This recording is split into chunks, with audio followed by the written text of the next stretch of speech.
Welcome to another edition of Comic Book Flashback. I'm Marvel Cross 316, and we are looking at the Amazing Spider-Man issue number 71. This issue came out in April of 1969, and we look on the cover today, and we have Spider-Man going up against, that's right, the Quicksilver.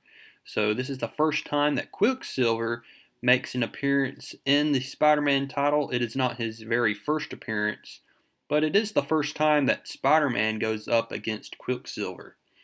And so let's go ahead and get started with this story. We are continuing the storyline with this clay tablet. There's a mystery surrounding this whole clay tablet. It holds a lot of deep secrets that only one person can hold, and it can benefit only one person. And so now we know that Peter Parker is in possession of the clay tablet. And we also remember how last issue we had J. Jonah Jameson almost having a heart attack here. And so will Jameson be able to pull through? We're going to learn all this out as we continue this story today. So do not click away because we have an exciting story to look at today. As always, this is brought to you by Smilin' Stan Lee, who wrote this issue. We have Jazzy Johnny Ramita doing the artwork, Jim Madman Mooney also doing the inking, and as always, Sam Rosen doing the lettering page. So now let's go ahead and look at our favorite web spinner and what he's doing now. He is back at his apartment here, the apartment that he is sharing with Harry Osborn, his roommate, and he is in his room and he's just thinking about everything that's been going down. We saw how, as I said earlier, we had Jameson having a heart attack, or as a scare, as we'll find out here. So he's in the hospital, we find out, and everything, it seems to just be going bad for our favorite web spinner. It's just a complete disaster of what's been going on. We even have his love life just in shambles as he's just not having any luck with Gwen Stacy. And so he's just mad at himself. He's throwing his Spider-Man outfit, as we see here, across the room. Then all of a sudden he hears a click, and it is his roommate, Harry Osborn, coming into the apartment. He's just coming back from his date with Mary Jane. And so Spider-Man here, or Peter Parker rather, webs up his shirt here just in time when Harry Osborn flips on the light switch. And so now Peter Parker has to be secret. He has to be very quiet about this.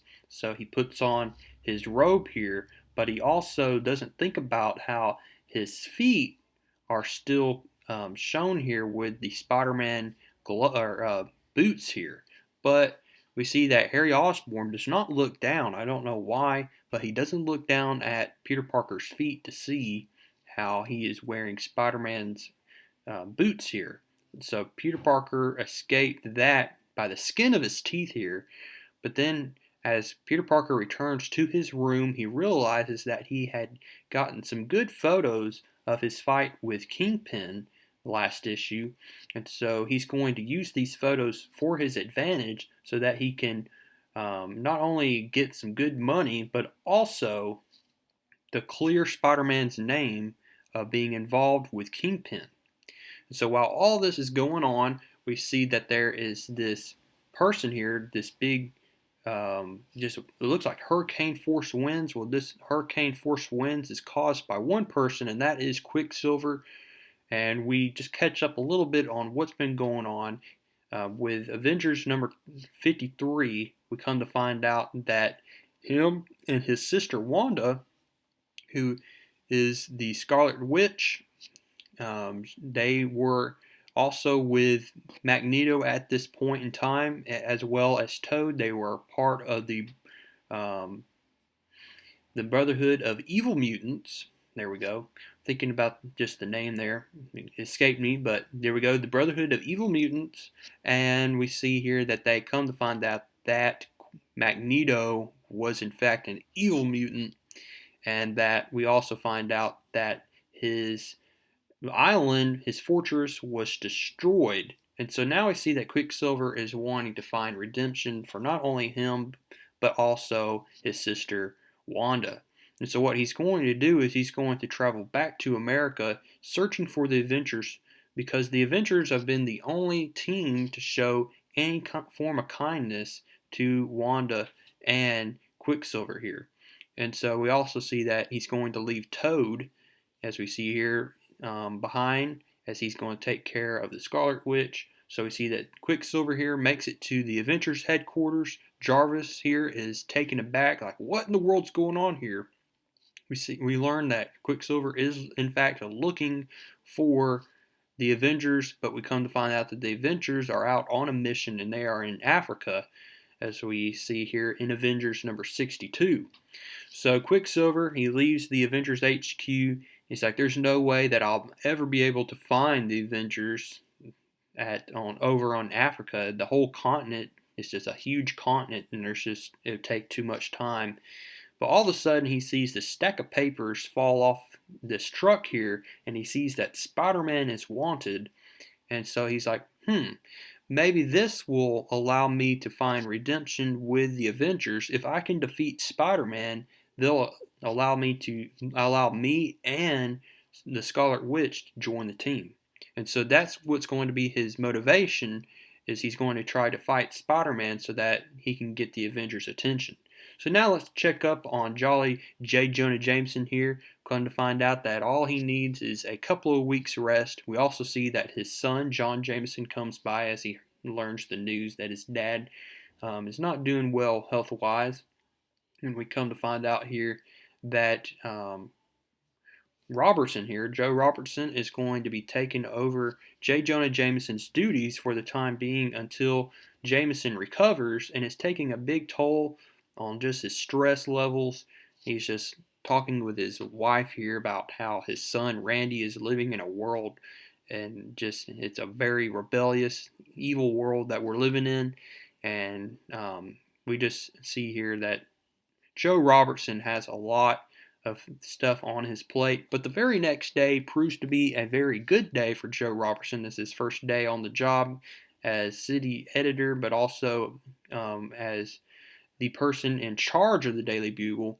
He comes across these pictures that Peter Parker had taken, and they are just phenomenal because they prove that Spider-Man was in fact innocent, and that it was Kingpin who was involved with stealing the clay tablet.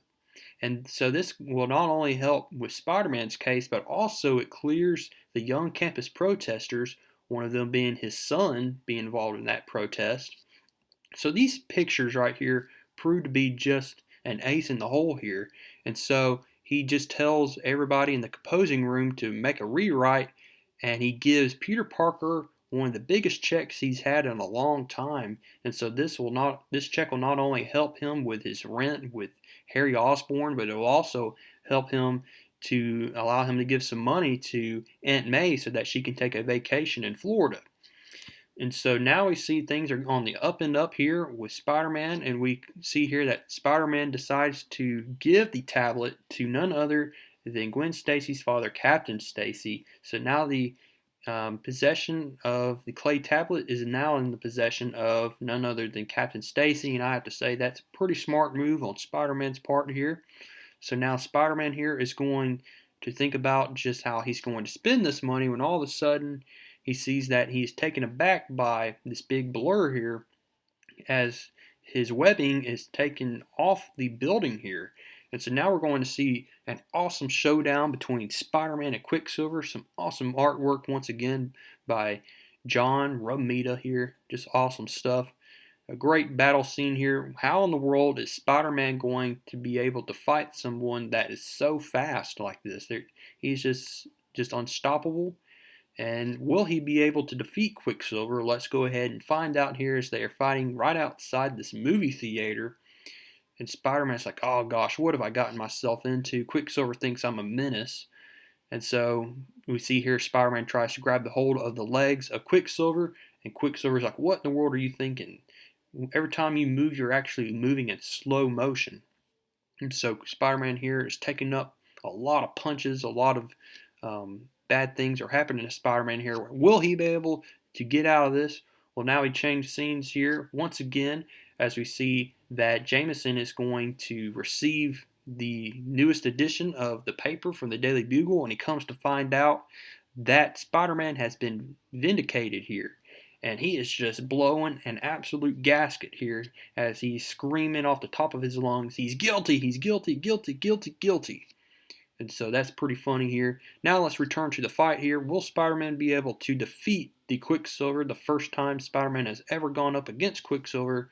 Well, while Quicksilver is trying his best to cut off the circulation in the air here with Spider-Man, we see here that Spider-Man uses his arm here in order to cut Quicksilver off short here. It pretty much causes Quicksilver to pass out here. We see the police arrive on the scene, so Spider-Man grabs Quicksilver, webs himself up on the top of the building, and we see here that Quicksilver is going to not go after Spider-Man any longer, as he sees that Spider-Man could have done some pretty bad things to Quicksilver. He could have killed Quicksilver if he wanted to when Quicksilver was unconscious. But we see here that Spider-Man is off the hook here, and that Quicksilver is going to find another way to find redemption.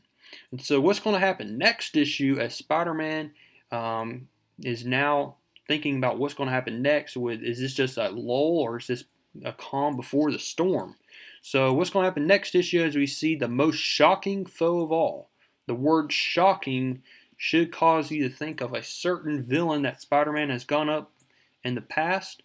Who is that shocking person? We'll come to find out next issue as we look at issue number 72. I hope to see you there. And until next time, subscribe and keep reading comics.